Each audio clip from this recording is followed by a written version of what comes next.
तो हमारी सरकार से यही डिमांडें हैं कि हमारे सीएम साहब ने कुछ वादे किए थे सीएम बनने से पहले। तो मैं तो पहले सीएम साहब आपसे पूछना चाहता हूं कि आपके वो वादे कहाँ हैं। या तो आपकी कोई सुनता नहीं, आप आओ हमारे साथ बैठो तो हम आपके साथ बैठेंगे, या अगर आपकी कहीं कोई सुनता है तो आपका सबसे पहले वादा था कि अगर मैं यूं ही कुर्सी पे बैठूंगा तो मैं सबसे पहले डेली विजरों को परमानेंट करूंगा। तो मुझे लग रहा है आप खुद भी अभी तक परमानेंट नहीं हुए। अगर आप परमानेंट नहीं हुए तो आप हमारा साथ दो, हमारे साथ बैठो। हमारा खून का आखिरी कतरा भी आपके लिए मौजूद है, मगर आप हमारे साथ बैठोगे जब आपकी कोई नहीं सुनता। दूसरी बात, जब भी असेंबली होती है मैं सुनता रहता हूँ, ये तो बड़े लोगों की बातें हैं, वहाँ चिल्ला चिल्ला के हमारे एमएलए बात करते हैं, चिल्ला चिल्ला के बातें करते हैं कि हमारी भी, हम कैजुअल लेबर की बात कर रहे हैं, हम डेली विजिट की बात कर रहे हैं। मैं ये सोच रहा हूँ कि उन्होंने जो वो बातें की वो गई कहाँ, या तो कहीं रद्दी की टोकरी है, उनकी बातें कोई सुन नहीं रहा।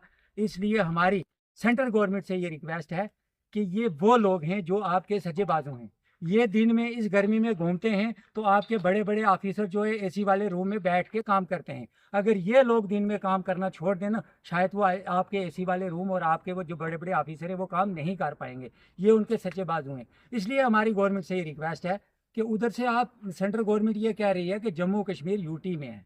अगर वे यूटी में है, सिर्फ यूटी में कागजों में है, या इसको भी, इस यूटी का पब्लिक को भी कोई, टेलीविजन को भी कोई फायदा है? हमारे जो परमानेंट स्टाफ है उसका यूटी का पूरा बेनिफिट उनको मिल रहा है, मगर जहाँ कहीं भी सजा दी जा रही है तो टेलीविजन को, कैजुअल लेबर को दी जा रही है।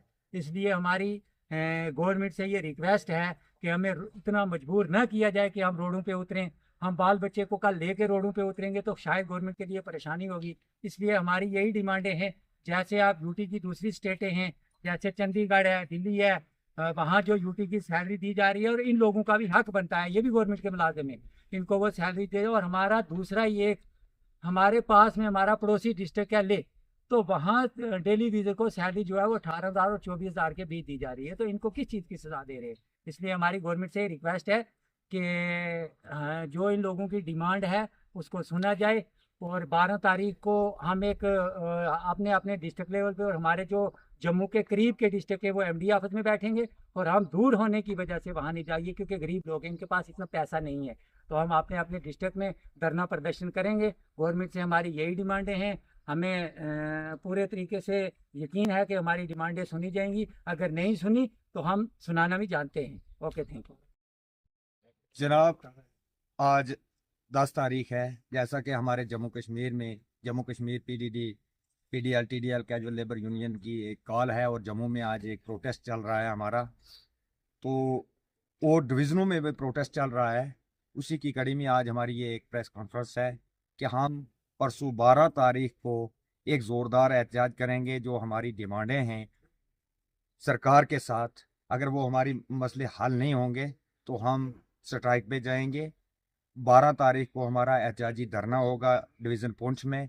और इसी प्रेस कॉन्फ्रेंस के माध्यम से मैं डिस्ट्रिक्ट पुंछ के जितने भी एसटीडी और मेडिनेस और सिस्टम एंड ऑपरेशन के जितने भी हमारे साथी हैं उनसे गुजारिश करना चाहता हूं कि वो 12 तारीख को 10 बजे यहाँ डिवीज़न पुंछ में पहुँचें, और हम अपना एहतजाज जारी रखेंगे। और हमारी डिमांड हमारी, एक तो हमारे जो 557 लोगों की डीपीसी हुई है, 18 महीने से वो पेंडिंग पड़ी हुई है, वो जल्दी से जल्दी हल होनी चाहिए। और नंबर 2 पे जितने में पूरी जम्मू कश्मीर यूटी को लद्दाख के लेवल पे मिनिमम वेजेस मिलनी चाहिए। शुक्रिया, वसलाम।